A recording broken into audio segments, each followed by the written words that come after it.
Hi friends, April মাসের 20 তারিখ হয়ে গেল, এখনও বাজেটে ঘোষিত যে 4% যে ডিএ অর্থাৎ বর্ধিত যে 4% ডিএ তার কোনো খবর নেই। তো আপাতত আমরা এই বিষয়ে একটা চমৎকার খবর পেয়েছি যে কেন দেরি হচ্ছে এই 4% বর্ধিত ডিএ দিতে। কারণ আপনারা জানেন এপ্রিলের 1 তারিখ থেকে এটা কার্যকর হওয়ার কথা ছিল। আজকে 20 তারিখ, এখনও কিন্তু এই নিয়ে কোনো বিজ্ঞপ্তি রাজ্যের অর্থ দপ্তর এখনও পর্যন্ত প্রকাশ করেনি। তো এই বিষয়ে যেটা জানা যাচ্ছে সেটা কিন্তু এই ভিডিওতে আমরা আলোচনা করেছি। খুব ধৈর্য ধরে শুনুন বিষয়টা কি।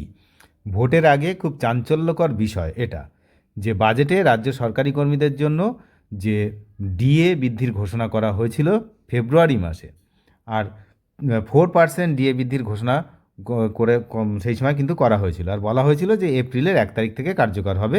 কিন্তু আজকে 20 তারিখ, এখনও পর্যন্ত কোনো বিজ্ঞপ্তি জারি করেনি কিন্তু নবান্ন। বর্ধিত ভাতা কেবল ঘোষণাতেই রয়েছে, নাকি এ নিয়ে জোর চর্চা কিন্তু শুরু হয়েছে বিভিন্ন কর্মীদের মধ্যে?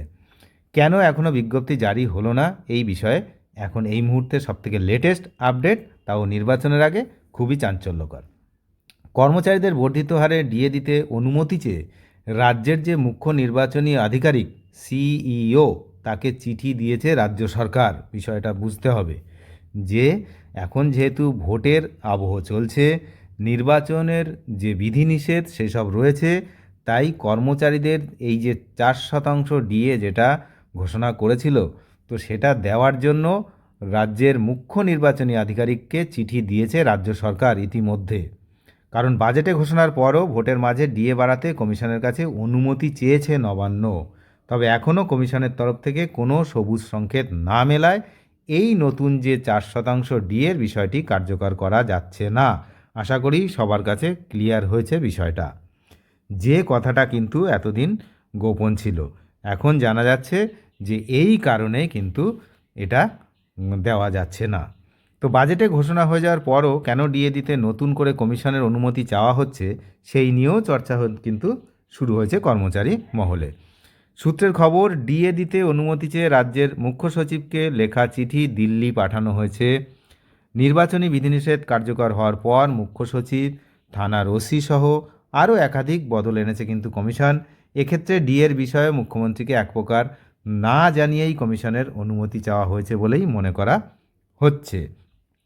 তো বাজেটে অর্থমন্ত্রী তিনি কিন্তু সরাসরি কর্মীদের জন্য এই মহার্ঘ ভাতা বৃদ্ধির ঘোষণা করেছিলেন।